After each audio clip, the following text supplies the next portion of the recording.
یہ آواز سینکڑوں سالوں سے سنی جا رہی ہے، یہ ساز یہیں سے بجائی جاتی ہے۔ یہ جو آپ دیکھ رہے ہیں یہ دنیا کا دوسرا سب سے بڑا روزہ شیعوں کے 8ویں امام حضرت علی ابن موسیٰ الرضا علیہ السلام کا ہے۔ یہ آواز لوگوں کو نماز کی جانب بلاتی ہے۔ ہر سال 2.70 کروڑ سے زیادہ افراد اس مقدس مقام کی زیارت کرنے آتے ہیں۔ یہ داستان حضرت امام علی رضا علیہ السلام کے ذریعے ایک چھوٹے سے گاؤں نوغان کے دنیا کے ایک عظیم ترین مکان میں تبدیل ہو جانے کی ہے۔ یہ کہانی حضرت امام علی رضا علیہ السلام اور آپ کی بارگاہ کی ہے۔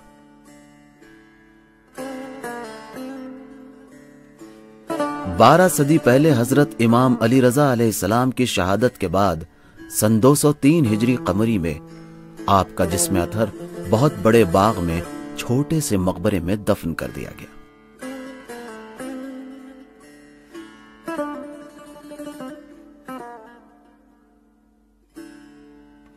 مختلف ادوار میں اسلامی ممالک کی شخصیتوں، خراسان کے حاکم اور گورنروں اور مسلمانوں نے خلوص کے ساتھ حضرت امام علی رضا علیہ السلام سے عقیدت و محبت کے سبب بہت زیادہ مال و دولت خرچ کر کے اس روزے کو باعظمت بنانے کی کوششیں کی، جس کے نتیجے میں یہ روزہ ایک چھوٹی سی عمارت سے ایک عظیم عمارت میں تبدیل ہو گیا کہ جو آج 10 لاکھ میٹر مربع سے زیادہ وسیع و عریض ہے۔ آج یہ روزہ منورہ ایران میں سب سے بڑے پرائیویٹ آرگنائزیشن کے ذریعے چل رہا ہے۔ اس روزے میں ہزاروں خادمین اپنی خدمات انجام دے رہے ہیں۔ وہ خودکار رضاکارانہ طور پر خدمت کے لیے آئے ہیں تاکہ حرم مطہر کے زائرین کے لیے آرام و سکون فراہم کر سکیں۔ ان خادمین کے درمیان ڈاکٹر، علماء، دانشمند، وکیل اور وزیر بھی موجود ہیں کہ سب مل کر زائرین کرام کے لیے زیارت کی راہیں آسان کرتے ہیں۔ کروڑوں افراد ہر سال دنیا کے 180 ممالک سے اس مقدس مقام کی زیارت کے لیے سفر کرتے ہیں، جن میں سے تقریباً 15 لاکھ زائرین غیر ایرانی ہوتے ہیں اور تقریباً 4000 افراد دوسرے مذہب سے سیاحت و تفریح کے لیے آتے ہیں۔ حضرت امام علی رضا علیہ السلام کا روضہ مبارک مختلف حصوں پر مشتمل ہے، جیسے صحن، گیلریاں، ہال اور دیگر حصے۔ بست یا گیلری حضرت امام علی رضا علیہ السلام کے روضے میں خاص مقام کو کہا جاتا ہے، جو آستان قدس رضوی کے عمارت کے اطراف میں اور بارگاہ رضوی کے صحن میں داخل ہونے سے پہلے حصے کو شامل ہوتا ہے، اور بارگاہ رضوی کے صحن میں داخل ہونے سے پہلے حصے کو شامل ہوتا ہے۔ روضے میں وارد ہوتے وقت بہت عظیم اور بڑے دروازے ہیں جو ٹائلز، اینٹوں اور پتھروں سے سجے ہوئے ہیں۔ یہ دروازے روضہ منورہ کے 4 اصلی راستوں پر واقع ہیں۔ ان دروازوں سے داخل ہو کر صحنوں میں وارد ہوتے ہیں، کھلے ہوئے بغیر چھتوں کے دالان، وسیع و عریض صحن جہاں مناسبتوں میں مذہبی پروگرامز، عزاداری اور نماز جماعت منعقد ہوتی ہے۔ حضرت امام علی رضا علیہ السلام کے روضہ منورہ میں مجموعاً 9 صحن ہیں، جن میں سب سے قدیمی صحن انقلاب اور سب سے بڑا صحن جامع رضوی ہے، اور سب سے چھوٹا صحن قدس ہے جو فلسطین میں بیت المقدس کی شبیہ ہے۔ صحنوں سے گزرنے کے بعد ایوانوں میں پہنچتے ہیں جن کو رواق یعنی ہال کہا جاتا ہے، جو ذریعہ مقدس کے اطراف میں بنائے گئے ہیں۔ یہ مقدس مقامات بے نظیر شیشوں اور خوبصورت ٹائلز اور کاشیکاری سے بنے ہوئے ہیں۔ حضرت امام علی رضا علیہ السلام کے روضہ منورہ میں 32 ہال ہیں، جن میں سے سب سے زیادہ قدیم دارالحفاظ ہال اور سب سے بڑا امام خمینی رحمت اللہ علیہ ہال ہے، اور سب سے چھوٹا ہال دارالعزہ ہے۔ قدیم زمانے سے ہی ہال اور شبستان اہل دل اور اللہ والوں کے لیے تنہائی میں عبادت کے لیے بہترین جگہ رہی ہے۔ ہالوں سے گزرنے کے بعد ہم ذریعہ مطہر کی جانب بڑھتے ہیں۔ گنبد کے نیچے ذریعہ مطہر موجود ہے۔ حضرت امام علی رضا علیہ السلام کی قبر مطہر ایک چاندی کی جالی میں ہے جس کو ذریعہ کہا جاتا ہے۔ حضرت امام علی رضا علیہ السلام کے عاشق زائرین حضرت کے چاروں طرف راز و نیاز میں مصروف رہتے ہیں۔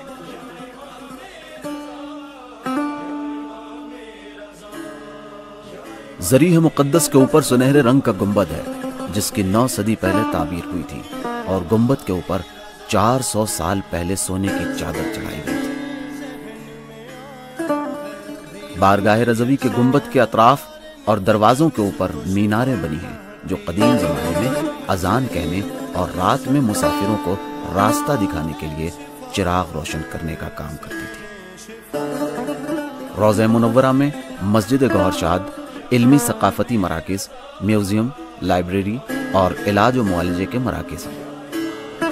رضوی ثقافتی فاؤنڈیشن، جس کے تحت امام رضا علیہ السلام اسکولنگ سسٹم ہے جو پرائمری سطح سے کالجز تک چلتا ہے، جو خاص طور پر محروم علاقوں میں تعمیر کیے گئے ہیں، جہاں اس وقت 7,000 سے زیادہ بچے زیر تعلیم ہیں۔ رضوی یونیورسٹی حضرت امام علی رضا علیہ السلام انٹرنیشنل یونیورسٹی اور اسلامی تحقیقاتی فاؤنڈیشن آستان قدس رضوی کے دوسرے علمی تحقیقی مراکز میں سے ہیں۔ ان علمی مراکز میں یونیورسٹی کے تقریباً 80 موضوعات کی گریجویٹ اور پی ایچ ڈی کی سطح پر تعلیم دی جاتی ہے اور 5,000 سے زیادہ اسٹوڈنٹس اور محقق تحصیل علم میں مشغول ہیں۔ آستان قدس رضوی کا پبلشرز اور پریس سنٹر 3 کروڑ سے زیادہ کتابیں زیور طبع سے آراستہ کر چکا ہے، جو اسلامی علوم و معارف، قرآنی تعلیمات اور دیگر علوم پر مشتمل ہے۔ اس کے تحت مشہد، تہران اور ایران کے دوسرے شہروں میں متعدد بک اسٹال اور ثقافتی سینٹرز موجود ہیں۔ آستان قدس رضوی کی مرکزی لائبریری، جو ایران و دنیا اسلام کے علمی آثار کا عظیم ترین گنجینہ اور مخزن شمار ہوتا ہے، اس مرکزی لائبریری سے 60 دوسری لائبریریاں بھی وابستہ ہیں، جن میں 45 لاکھ مطبوعہ کتابیں اور 80 لاکھ الیکٹرانک ماخذ موجود ہیں۔ ان میں تاریخ اسلام کے بہت سے کمیاب نسخے ہیں۔ یہ لائبریری اسلامی تحقیقات کے لیے انٹرنیشنل سینٹر شمار ہوتی ہے۔ 4 عمارتوں میں آستان قدس رضوی کے میوزیمز، 16 خصوصی گنجینے اور 8,000 سے زیادہ اشیاء، جنہیں دیکھنے کے لیے ہر سال 10 لاکھ لوگ آتے ہیں۔ حرم رضوی کا تاریخی میوزیم، فرش کا خصوصی میوزیم، سکوں کا مخزن، ڈاک ٹکٹ مخزن وغیرہ انہی میوزیمز کا حصہ ہے۔ حضرت امام علی رضا علیہ السلام کا انتہائی قدیمی دسترخوان، جہاں ہر روز 18,000 مہمانوں کی ضیافت ہوتی ہے، جن میں زائرین کی تعداد 16,000 ہے اور باقی خادم ہوتے ہیں۔ ماہ رمضان المبارک میں تقریباً 30 لاکھ افراد کو حرم مطہر رضوی میں افطاری دی جاتی ہے۔ یہ افطاری دنیا کے تازہ کھانوں کا سب سے بڑا دسترخوان شمار ہوتا ہے۔ رضوی ہسپتال، دارالشفا ہسپتال اور آستان قدس رضوی سے وابستہ دوسرے متعدد ہسپتال، جن میں اس مقدس بارگاہ میں علاج و معالجے کے متعدد مراکز اور کیمپس موجود ہیں، جو مختلف سیکشنز جیسے نیوکلیئر ادویات، کینسر سینٹر اور دوسرے متعدد خصوصی کلینکس ایرانی و غیر ایرانی مریضوں کے معالجے کے لیے حاضر خدمت رہتے ہیں۔ رضوی اقتصادی تنظیم، قابل اعتماد اور پائیدار مالی وسائل فراہم کرنے اور ثقافتی سرگرمیوں کو انجام دینے کی خاطر آستان قدس رضوی کے خیریہ اور اجتماعی مراکز بنائے گئے ہیں۔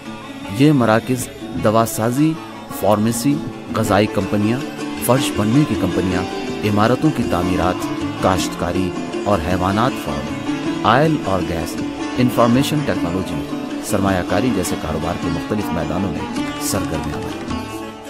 مذکورہ بالا سرگرم ادارے آستان قدس رضوی اقتصادی آرگنائزیشن کے زیر نظر تقریباً 70 کمپنیوں اور اقتصادی انسٹیٹیوٹ کی صورت میں کام کر رہے ہیں۔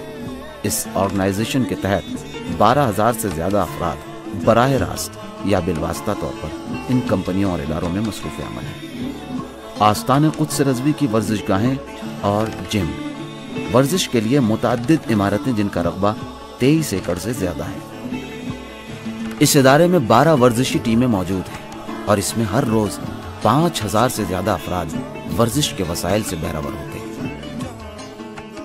یہ تمام ثقافتی اجتماعی عظیم محصولات حضرت امام علی رضا علیہ السلام کے وجود مقدس کے زیر سایہ ہیں اور لوگوں کی اپنے مہربان امام سے محبت و لگاؤ اس عظیم ترقی و کمال کا سبب بنی، جو آج دنیا میں خدمت کی کیفیت و کمیت کے اعتبار سے بے نظیر ہے۔ شیعہ مذہب کے عقیدے میں امام ایک معصوم شخصیت ہے جو اپنے کردار و گفتار میں کوئی خطا و لغزش نہیں رکھتے اور خداوند عالم کی جانب سے منتخب ہوتے ہیں تاکہ رسول خدا صلی اللہ علیہ وآلہ وسلم کے بعد حضرت کے جانشین قرار پائیں اور قرآن کریم کی تفسیر کریں اور دین اسلام کے احکام بیان فرمائیں۔ ہر شخص کا رابطہ اپنے امام سے الگ الگ ہوتا ہے۔ بعض امام کو ایک مہربان باپ کی نظر سے دیکھتے ہیں، اور بعض افراد ایک ہمدرد بھائی کی نظر سے، اور بعض دل سوز رہبر کی مانند۔ اور یہی وجہ ہے کہ ان لوگوں کے لیے روزے کی حیثیت ایک زیارت گاہ سے کہیں زیادہ ہوتی ہے، جیسے اپنے باپ کا گھر۔